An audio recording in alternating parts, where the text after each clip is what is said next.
Mary Kay called me up at work and asked me to go to her party. She and Bobby are giving a party up on 100 and... You can't go, Blackout.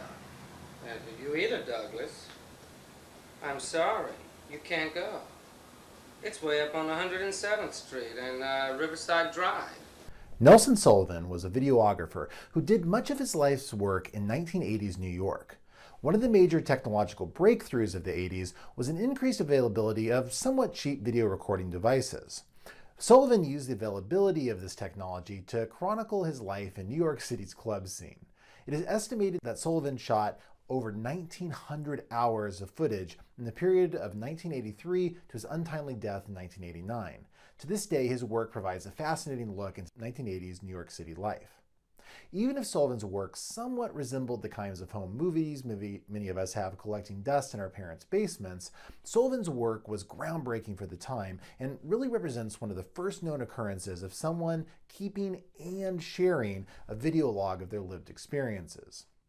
Today, video streaming technologies like YouTube have made the existence of these types of narratives far more ubiquitous.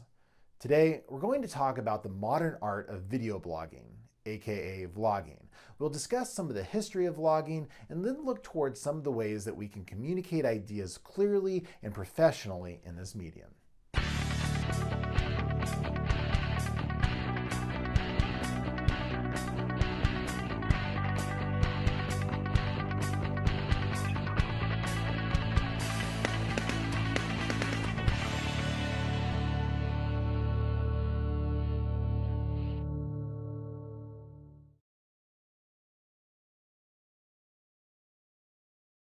Modern vlogging and online video creation was really a product of the early 2000s. Vlogging, like many foundations of practice online, has multiple starting threads. In January of 2000, then blogger Adam Contras posted a video alongside a post aimed at informing his friends and family of his cross-country move to Los Angeles in pursuit of show business. Contras went on to provide what he claims is the longest-running video blog in history. In 2002, filmmaker Luke Bauman created the website tropisms.org. On Tropisms, Bauman created a series of mini films where he documented his travels to Peru, Bolivia, Colombia, Brazil, and the United States. His site was unique and it was specifically described by Bauman as a vlog. In the mid-2000s, the number of people vlogging online continued to increase. In fact, many of the individuals we now consider internet celebrities got their start in this era. How's it going, everyone? PewDiePie here. PewDiePie! Hello, John. By now you will have received my message that we will no longer be communicating through any textual means. I'm not going to be good at this. Oh, well, I got my first AT&T bill. Right here. In a box. Obviously, the launch of YouTube can be credited here. In April of 2005, YouTube's co-founder, Jawed Karim, uploaded the first YouTube vlog clip, me at the zoo. Within a year of its launch, YouTube was number 5 on the list of most popular web destinations. Users were uploading 65,000 new videos every day and watching close to 100 million.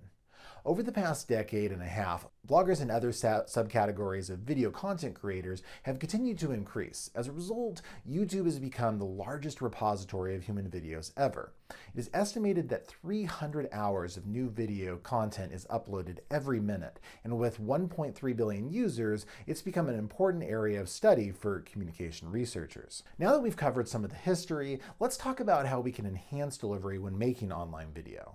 So, you've decided you want to speak online. Cool. Communication studies may be a 2,500-year-old discipline, but that does not stop us from adapting ideas about rhetoric and public speaking to the digital video medium. There are millions of people creating video online. In the last decade and a half, there have been major evolutions in how content is created and presented. Today, we're going to look at a popular and theoretically grounded approach to creating online video, but it is not the only way to structure messages. Part of this new video landscape is creativity, and finding new ways to engage and interact with online audiences are key components to successful online rhetoric. Today, we will look at 3 major considerations for creating online video: structure, methods of delivery, and style. Let's start with structure. In roughly 335 BCE, the ancient Greek philosopher and rhetorician Aristotle established a set of best practices for organizing a piece of oratory. Amongst his writings that survived into the Common Era was the argument that a speech should consist of an introduction, a body, and conclusion. If this sounds familiar, it's because every formal essay, speech, and episode of this vlog follows this format. There are a couple good reasons for this. First, spoken oratory in particular can be challenging to track. The Aristotelian structure gives us a framework where we can provide ideas to be covered and logically progress through them, making it easier for audiences to keep track of where we are. Second, the Aristotelian model has an element of symmetry. You will find that the introduction mirrors the conclusion and ties back in a way that audiences tend to find pleasing and comforting. Let's walk through some of the specifics, how you might pull this off in your own videos. First, the introduction. A good video needs to start off with a hook. Particularly in this age of low attention spans and increased cognitive load, you often only have moments to grab your audience's attention.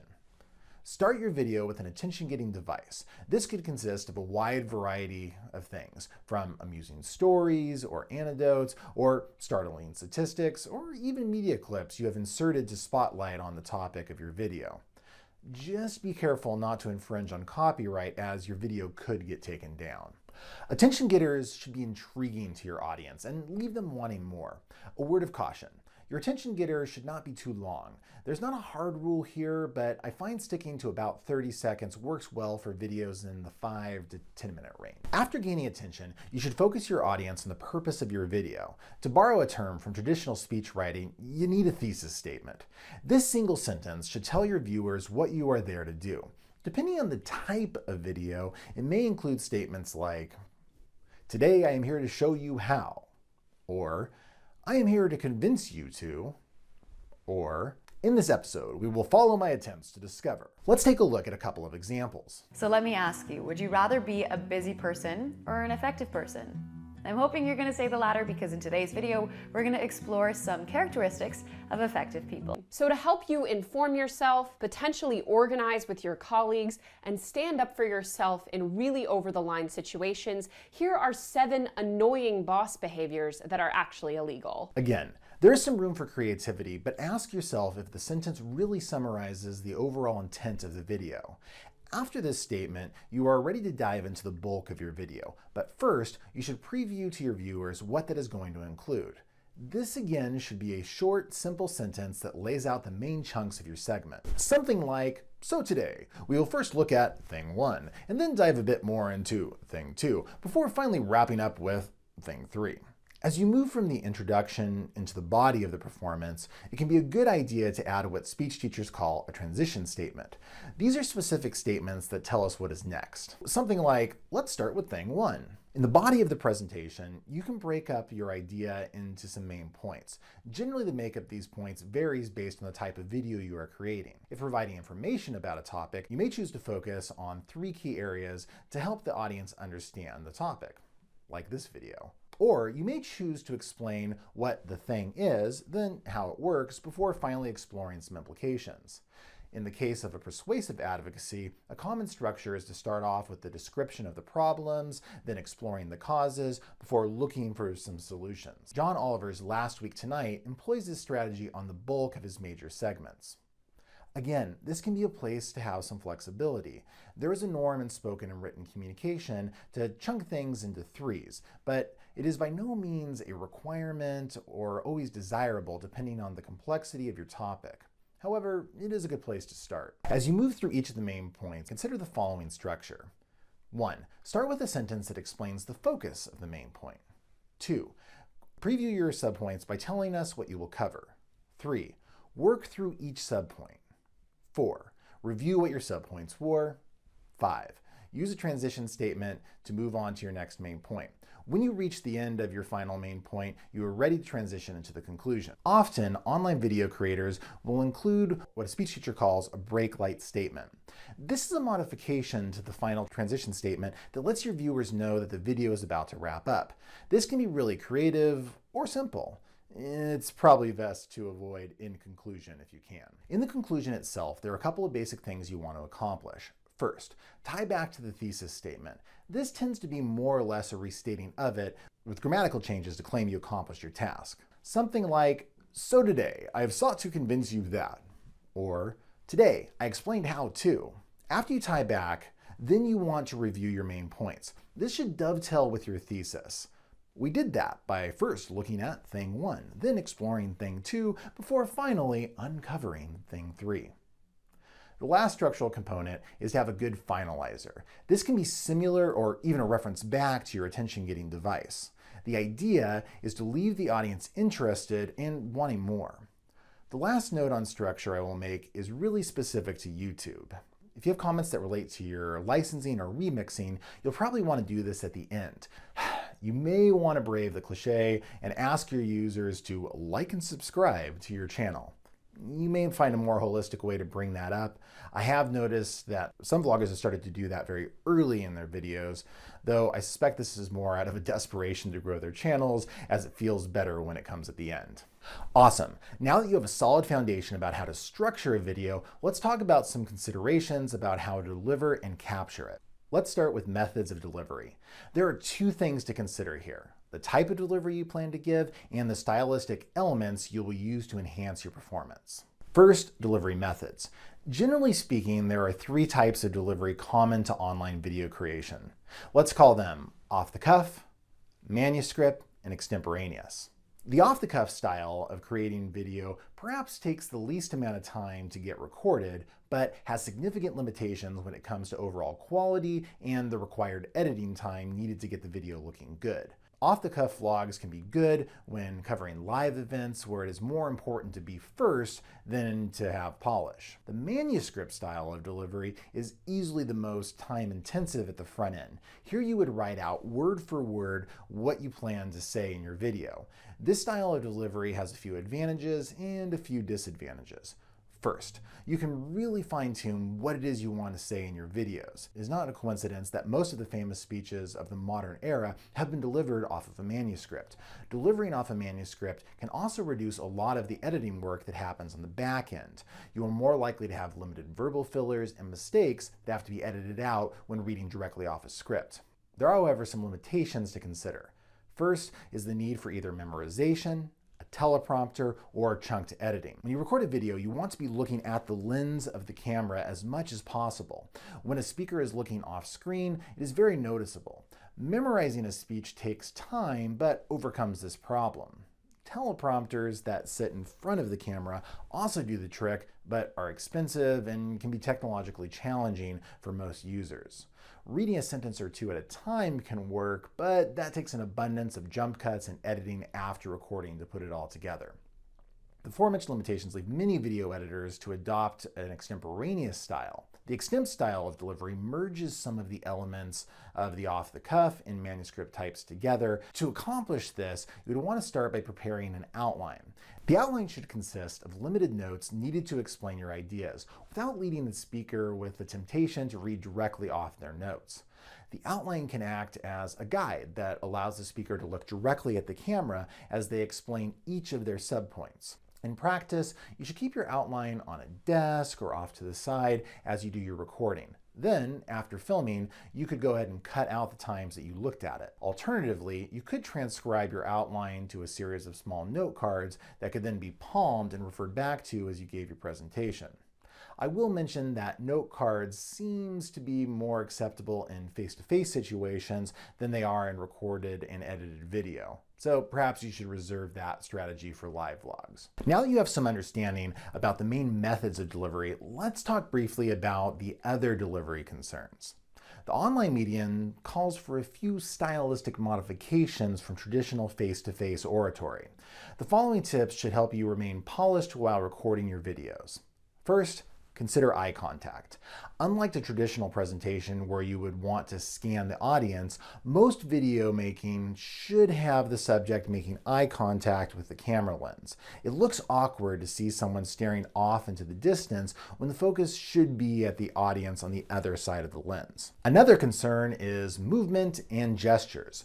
Your goal here is to avoid anything that distracts from the presentation. Swaying or shifting or twisting in a chair should be avoided. Try to keep your gestures natural and not overly repetitive. Your appearance can also play an impact. It is commonly accepted that appearance is linked to audience perceptions of credibility, meaning if you dress nice, your audience is more likely to trust you and be moved to actions that you propose. It is important, however, to consider who your audience is. Like a group of rugby enthusiasts may not be exceedingly warm towards a person in a three-piece suit. Know who your audience is and make appropriate rhetorical choices about how to dress. Tone is another place where you can enhance the delivery of your videos. Most digital media tends to be fast-paced and high energy. Many vloggers even use the editing process to cut out any lulls or slow moments. That said, be sensitive to your topic. If you are giving a speech about a tragic accident, making your video in the tone of a Billy Mays impersonator is going to come across as brash. Next, make sure you do your research when making linguistic choices. If you're not sure how to say a word or a name, look it up. Getting it wrong is another way to damage your credibility. It is also important to minimize verbal fillers. Words like like, and you know, can be distracting and make your video painful to watch. Try letting nervous moments pass silently with a pause if you can. When you go back and edit your videos, you'll want to use a jump cut to remove most of the fillers that made it into your final footage. The last thing that I'll mention is controlling the environment. There's a lot of theory in the realm of film and video production on this topic. In fact, there is far more than I could reasonably cover in this video. So, I will leave you with this. The environment you film in, which includes your background, the lighting, and even how you frame yourself, are rhetorical choices. Put some thought into them if you want your videos to come out looking professional. Today we talked about vlogging. We first explored some of the history and then looked at communication theory on structure before finally getting to some tips on delivery. Now, I realize early home videos might not count as vlogs in the purest sense, but I like to think I was ahead of my time. What's the horse's name? I know. You don't know? Do you have a name for him yet? Gotta name your horsey, pal. What do you want to call it? Horse. Horse. That's a good name for him. Call him Horse. Thanks for watching. This video series is written and produced by me, Ryan Guy, with the help of a wide variety of scholarly research and open educational resources. For more information on the references and materials used, see the description page on YouTube. This video is published under a Creative Commons license. Please feel free to share, use, and remix its content.